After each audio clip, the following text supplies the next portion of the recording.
कहानी की शुरुआत में हमें टीयर ऑफ द मून नाम के एक दरख्त को दिखाया जाता है जो कि अमेज़न के जंगलों में होता है और इसमें इतनी पावर होती है कि वो हर किस्म की बीमारी और कर्ज को ख़त्म कर सकता है। इसकी तलाश में बहुत से ग्रुप्स गए लेकिन कोई भी इस तक नहीं पहुंच पाया। एक्वायर नाम का एक शख्स भी उसकी तलाश में गया लेकिन जंगल ने इस दरख्त की प्रोटेक्शन के लिए एक्वायर और इसके आदमियों को मार दिया। लेजेंड्स बताते हैं कि जब जंगल के गार्डियंस को इसकी लाश मिली तो उन्होंने उसको दोबारा जिंदा कर दिया मगर एक्वायर हर हाल में टीयर ऑफ द मून की पंखड़ी लेना चाहता था। इसलिए एक्वायर ने उन गार्डियन से एक एरोहेड मांगा। एरोहेड उस दरख्त को ढूंढने की चाबी थी लेकिन उन्होंने वो चाबी देने से इनकार कर दिया जिसकी वजह से एक्वायर ने उसके साथियों के साथ मिलकर उन सबको मार दिया।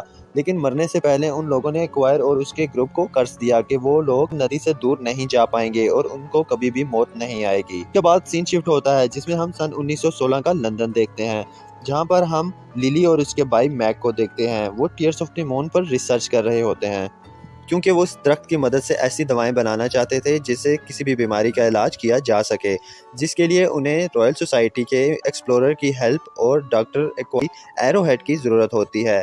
लेकिन वो सबको मना कर देते हैं जिनके बाद लिली सबसे छुपकर डॉक्टर एक्वायर के एरोहेड के बॉक्स तक पहुंच जाती है और उस एरोहेड को ढूंढ लेती है। तभी जर्मन प्रिंस भी एरोहेड लेने उधर आता है मगर उन्हें वहां एरोहेड नहीं मिलता। तभी उनकी नज़र लिली पर पड़ती है जो वहां से भागते हुए बाहर की तरफ एक सीढ़ी पर लटक जाती है। तभी जर्मन प्रिंस उससे वो एरोहेड मांगता है और बदले में उसकी हेल्प का बोलता है। लिली वो एरोहेड का बॉक्स प्रिंस को दे देती है। इतने में उसका भाई मैक नीचे एक बस को ले आता है और लिली उसमें छलांग मार देती है।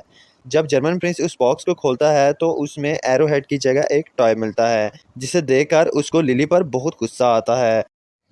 उसके बाद नॉर्थ अमेरिका में फ्रैंक नाम के एक स्किपर को दिखाया जाता है जो टूरिस्ट को अलग अलग तरीक़ों से डराता है।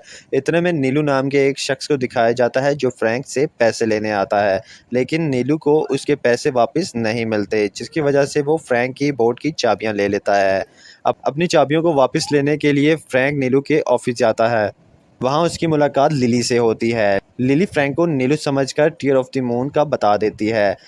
लिली उसे बताती है कि उसे एक स्किपर की ज़रूरत है। इतने में नीलू वहां पहुंच जाता है और फ्रैंक का झूठ लिली के सामने आ जाता है। तभी लिली इस पर बहुत गुस्सा करती है। अचानक फ्रैंक की नज़र लिली की गर्दन में लटके हुए एरोहेड पर पड़ती है। तभी वो लिली को अपने साथ जाने के लिए मनाता है मगर लिली उस पर अब ट्रस्ट नहीं करती। तभी वहाँ एक जैगुआर आ जाता है और नीलू वहाँ से भाग जाता है। इस जैगुआर को फ्रैंक वहाँ पर फाइट से भगा देता है जिसकी वजह से लिली को इसकी बहादुरी पसंद आती है और फ्रैंक की बहादुरी की वजह से वो इसके साथ बोट पर जाने के लिए तैयार हो जाती है। फ्रैंक जब अपनी बोट का इंजन सेट कर रहा होता है वहाँ हम उसी जैगुआर को देखते हैं जो कि दर हकीकत फ्रैंक का फ्रेंड होता है। फ्रैंक ने सिर्फ और सिर्फ लिली को इम्प्रेस करने के लिए इससे नकली लड़ाई की थी। जब वो वहाँ से जाने लगते हैं तो मैक वहाँ से बहुत सारा सामान लाता है जिसे देखकर फ्रैंक इसे दरिया में फेंकने लगता है। मैक और फ्रैंक की बहस के दौरान लिली की नज़र एक पिंजरे पर पड़ती है जिसमें बहुत से परिंदे कैद होते हैं। लिली जैसे ही उन परिंदों की तरफ बढ़ती है कुछ लोग लिली को अगवा कर लेते हैं। तभी नीलू के लोग फ्रैंक के पीछे पड़ जाते हैं। जब फ्रैंक बोट में देखता है कि लिली बोट में नहीं है तो वो लिली को ढूंढने जाता है जहां लिली कैद से खुद को आज़ाद कर लेती है और इन लोगों के साथ फाइट कर रही होती है। तभी फ्रैंक वहां पहुंच जाता है जिसके बाद वो दोनों वहां से आ जाते हैं।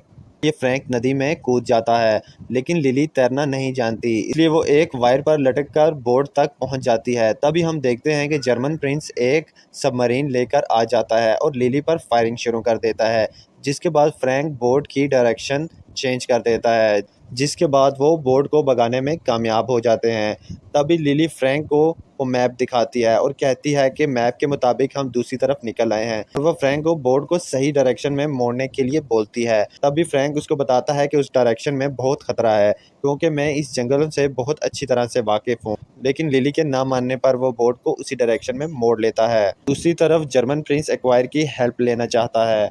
फ्रैंक, मैक और लिली शाम के बाद डिनर करते हैं और मैक फ्रैंक के केबिन में सोने जाता है और फ्रैंक और लिली आपस में बातचीत करने लगते हैं और लिली उसे बताती है कि वो क्यों टीयर्स ऑफ द मून के दरख्त की तलाश में है। इतने में वो जैगवार मैक के पीछे लगता है और लिली को पता चल जाता है कि वो जैगवार फ्रैंक का दोस्त है। लिली का ट्रस्ट फ्रैंक से एक दफ़ा फिर उठ जाता है। दूसरी तरफ प्रिंस को एक्वायर की बॉडी मिल जाती है। वो इसकी जिस्म पर जैसे ही नदी का पानी डालता है, एक्वायर ज़िंदा हो जाता है, जो एक अजीब सा मॉन्स्टर बन जाता है। जर्मन प्रिंस एक्वायर को कहता है कि अगर तुम मुझे एरो हेड लाकर दोगे तो मैं तुम्हें इस कर्ज से आज़ाद करा दूंगा। एक्वायर इस बात को मान जाता है, जिसके बाद प्रिंस नदी के पानी से एक्वायर के ग्रुप को आज़ाद कर देता है। दूसरी तरफ फ्रैंक और लिली को दिखाया जाता है। लिली जिस तरफ जा रही होती है, फ्रैंक उसे उधर जाने से मना करता है, मगर लिली उसी डायरेक्शन की तरफ बढ़ती है।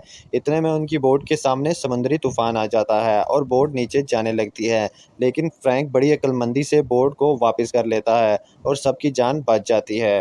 फ्रैंक, मैक और लिली की इन हरकतों से बहुत परेशान हो गया था।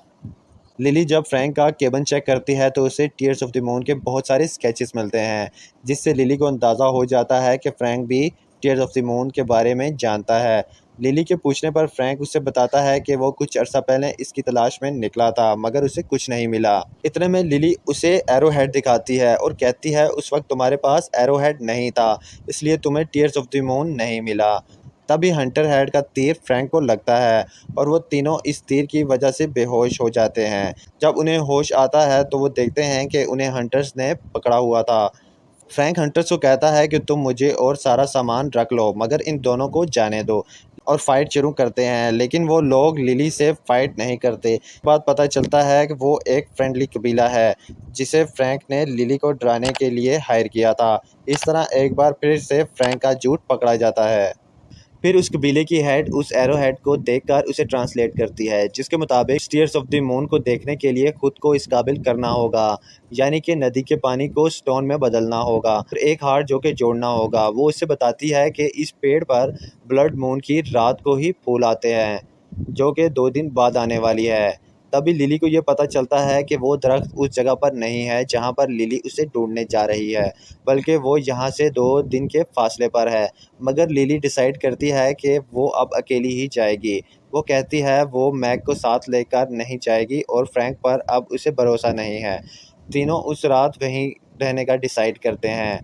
एक्वायर और उसका ग्रुप वहां आकर उन पर हमला कर देता है, क्योंकि वो लिली से एरोहेड लेना चाहता था। फ्रैंक जब उनको देखता है तो यूँ लगता है कि वो इन्हें पहले से जानता है, मगर वो लिली को बचाने लगता है। एक्वायर का एक आदमी लिली से एरोहेड छीन लेता है और एक्वायर को दे देता है, लेकिन फ्रैंक वो एरोहेड छीन लेता है, जिसे फ्रैंक हमले की वजह से नीचे गिर जाता है। तो वो एरोहेड लिली की तरफ फेंक देता है और वो नीचे गिर जाता है। जिसके बाद लिली मैग को छोड़कर नदी के उस पार जंगल की तरफ चली जाती है और हम देखते हैं कि अब एक्वायर भी उसका पीछा नहीं करता। अब जब सुबह होती है तो लिली फ्रैंक को देखती है और इसे फील होता है कि फ्रैंक अभी जिंदा है, और फिर हम देखते हैं कि फ्रैंक उठ खड़ा होता है, मगर वो तीर उसके सीने से आर पार हो गया था। फिर फ्रैंक लिली से कहता है कि डरो मत, मुझे कुछ नहीं हो सकता, कि मुझे भी कर्ज मिला था। पिछले 400 सालों से इसी तरह मरता हूँ और जिंदा बच जाता हूँ। फिर लिली एक झटके से वो तीर फ्रैंक की चेस्ट से बाहर निकालती है, जिसे देखकर लिली का छोटा भाई बेहोश हो जाता है। इसके बाद लिली फ्रैंक के साथ मिलकर प्लान बनाती होती है कि उसे चांद गिरन होने से पहले वहां पहुंचना होगा। वो मैक को कबीले वालों के पास ही छोड़ जाती है और कहती है कि तुम इन लोगों के साथ ज़्यादा सेफ हो। फिर फ्रैंक लिली को अपने बारे में सब बताता है कि वो एक्वायर का ही बंदा था और एक्वायर उस दरख्त को इसलिए ढूंढ रहा था क्योंकि उसकी बेटी बीमार थी, लेकिन जब कबीले वालों ने उसको चाबी नहीं दी तो उसने सबको मार दिया। हम सबको कर्ज मिला था और मैंने ही इन सबको नदी के उस पार फेंककर पत्थर में बदल दिया, जबकि मैं अपनी जान बचाता हुआ आज तक जिंदा हूँ। दूसरी तरफ प्रिंस को पता चल जाता है कि लिली अब कहाँ जा रही है। फिर प्रिंस उस तरफ निकल पड़ता है, मगर रास्ते में वो लिली के भाई मैक को कबीले वालों के साथ देख लेता है और वो मैक को अगवा कर लेता है और पूछता है कि बताओ लिली कहाँ है। अब मैक डर के मारे सब कुछ बता देता है और अब प्रिंस उसकी तरफ निकल पड़ता है। दूसरी तरफ लिली और फ्रैंक उस जगह पहुंच जाते हैं। फिर फ्रैंक पानी में कूद जाता है और वो देखता है कि वो दरवाज़ा जिसको चाबी लगनी थी वो पानी के अंदर है। फिर फ्रैंक ऊपर आकर लिली को बताता है कि हमें अंदर जाना पड़ेगा, मगर लिली पानी से डरती है, मगर उनके पास और कोई ऑप्शन नहीं होता। सो लिली फ्रैंक के साथ पानी के अंदर जाती है। फिर लिली उस दरवाजे को खोलने लगती है, मगर लिली का पाँव एक पत्थर पर आने की वजह से वो दरवाज़ा लॉक हो जाता है और लिली अंदर फंस जाती है। अब ऑक्सीजन के ना होने की वजह से लिली को सांस लेने में बहुत दुश्वारी होती है, मगर फ्रैंक उसकी मदद करता है। इतने में मछलियों का एक झुंड आ जाता है। तब फ्रैंक लिली को उन मछलियों से बचाने के लिए उन मछलियों का रास्ता रोकता है।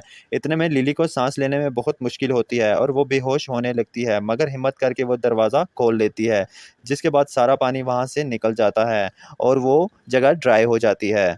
इतने में हम देखते हैं कि प्रिंस भी अपनी सबमरीन में वहाँ आ जाता है और मैग को दिखाता है, जो कि प्रिंस के कब्जे में होता है, जिसके बाद लिली वो चाबी प्रिंस को दे देती है। अब वो सब मिलकर उस दरवाजे के अंदर जाते हैं। फिर उनके सामने वो दरख्त आता है, जिसे देखकर वो हैरान होते हैं, क्योंकि वो दरख्त खुश्क पड़ा था, जबकि इस दरख्त को ग्लो करना चाहिए था। अब प्रिंस फ्रैंक को कहता है कि तुम तो 400 सालों से जिंदा हो, तुम्हें पता होगा कि ये चाबी कहाँ लगानी है, तुम जाकर ये चाबी लगाओ। सुनकर फ्रैंक कहता है कि एक शर्त पर मैं ऐसा करूंगा, वो ये कि मुझे पिछले 400 सालों से जिंदा हूँ और मुझे अब ये कर्ज से निकलना है और मरना है। ये बात सुनकर लिली सैड हो जाती है, क्योंकि लिली फ्रैंक को पसंद करने लगी थी और वो उसके साथ ज़िंदगी गुजारना चाहती थी। लेकिन जब फ्रैंक उस दरख्त को जाकर देखता है तो फ्रैंक को समझ ही नहीं आती कि चाबी कहाँ लगानी है। फिर फ्रैंक कहता है कि लिली तुम मेरी मदद करो। लिली कहती है कि अगर मैंने चाबी लगाई तो मुझे भी एक फूल चाहिए होगा। जिसे सुनकर प्रिंस मना कर देता है और कहता है कि एक ही फूल मिलेगा, तुम लोग सोच लो कि किसको फूल चाहिए और किसने चाबी लगानी है। फिर फ्रैंक लिली से कहता है कि तुम वो फूल भी रख लो और चाबी भी तुम लगा लो, मगर मुझे फिर मार देना, क्योंकि मैं इस ज़िंदगी से आज़ाद होना चाहता हूँ। अब लिली मान जाती है। वो अब चाबी लगाने की ट्राई करती है, मगर चाबी कहीं पे भी नहीं लग रही होती और तभी उन्हें याद आता है कि कबीले के सरदार ने उन्हें बताया था कि इसमें सांप का दिल है। फिर वो उस चाबी को तोड़ते हैं। अंदर से एक पिंक कलर का पत्थर निकलता है। अब वो उस पिंक कलर के पत्थर को वहाँ फिक्स कर देते हैं, जिसके बाद हम देखते हैं कि वो पूरा दरख्त ग्लो करना शुरू हो जाता है और उस दरख्त से पिंक कलर के फूल उगना शुरू हो जाते हैं और ये देखकर प्रिंस के मुँह में पानी आ जाता है। इससे पहले कि प्रिंस वो सारे के सारे फूल तोड़ लेता, फ्रैंक प्रिंस के लोगों से फाइट शुरू कर देता है और हम जगुआर को भी फ्रैंक का साथ देते देख सकते हैं। अब दूसरी तरफ लिली उस दरख्त पर चढ़ती है, मगर चांद गिरन को खत्म होने में अब बस 1 ही मिनट रह गया था, जो कि दरख्त पर चढ़ने में लग गया था। मगर जैसे-तैसे करके लिली दरख्त पर चढ़ती है, मगर उसी वक़्त वो दरख्त दोबारा से खुश्क होना शुरू हो जाता है। मगर आखिरी वक़्त में लिली एक फूल को तोड़ ही लेती है। दूसरी तरफ प्रिंस चिल्लाना शुरू कर देता है कि वो फूल मुझे दो, मगर लिली वो फूल नीचे फेंक देती है, जो कि फ्रैंक के पास आ जाता है। अब एक्वायर भी बहुत गुस्से में आ जाता है और लिली को मारने के लिए आगे बढ़ता है, मगर फ्रैंक वो फूल दिखाकर उन्हें अपने पीछे लगा देता है। फ्रैंक मैग और जगुआर को उतारकर अपनी शिप पर जाता है। इधर प्रिंस के ऊपर एक बहुत बड़ा पत्थर गिरता है, जिससे वो मारा जाता है। अब एक्वायर फुल गुस्से में फ्रैंक के जहाज का ताक़ुब कर रहा होता है। दूसरी तरफ मैग लिली को वो फूल देता है, जो कि फ्रैंक जाने से पहले मैग को एक रुमाल में दे गया था। अब लिली बहुत इमोशनल हो जाती है और कहती है कि फ्रैंक ने हमारी खातिर अपने पीछे खतरनाक किस्म के लोग लगा दिए हैं और वो फूल भी हमें दे गया है। दूसरी तरफ उस शिप की टक्कर उन झाड़ियों से होती है, जहाँ एक्वायर पहले पत्थर बनकर रहता था। अब वहाँ सब के सब पत्थर के बन जाते हैं, फ्रैंक भी पत्थर का बन जाता है। फिर जब लिली वहाँ आकर देखती है तो उसे बहुत अफ़सोस होता है। वो फ्रैंक के चेहरे पर हाथ फेरती है और फिर वही फूल फ्रैंक के मुंह में रखती है, मगर वो फूल भी गायब हो जाता है। अब लिली उदास होकर पीछे की तरफ पलट आती है, क्योंकि फ्रैंक को कोई फ़र्क नहीं पड़ रहा था। इतने में वो जगुआर दहाड़ता है और फिर लिली पीछे मुड़कर देखती है तो उसकी जान में जान आती है, क्योंकि फ्रैंक अब ठीक हो गया था और अब वो नोट करते हैं कि फ्रैंक का कर्ज भी ख़त्म हो गया था। अब लिली उससे गले से लगाती है, मैग भी बहुत खुश होता है और जगुआर भी साथ होता है। लेकिन तभी उन्हें वहाँ पर एक फूल नज़र आता है, जो कि वो तोड़कर अपने साथ ले आते हैं। फिर लिली और मैग उस फूल की मदद से मेडिसिन बनाते हैं, जो कि बहुत फ़ेमस हो जाती हैं। अब लास्ट सीन में हम देखते हैं कि लिली जैक को शहर में रहना सिखा रही होती है और कार चलाना सिखाती है और पीछे जगुआर भी होता है और वो लंदन की सड़कों पर घूम रहे होते हैं और एन्जॉय करते हैं। तो गाइज़, कैसी लगी आपको ये मूवी? अगर पसंद आई हो तो मेरी वीडियो को लाइक कर दीजिएगा और मेरे चैनल को भी सब्सक्राइब कर दीजिएगा। बहुत-बहुत शुक्रिया।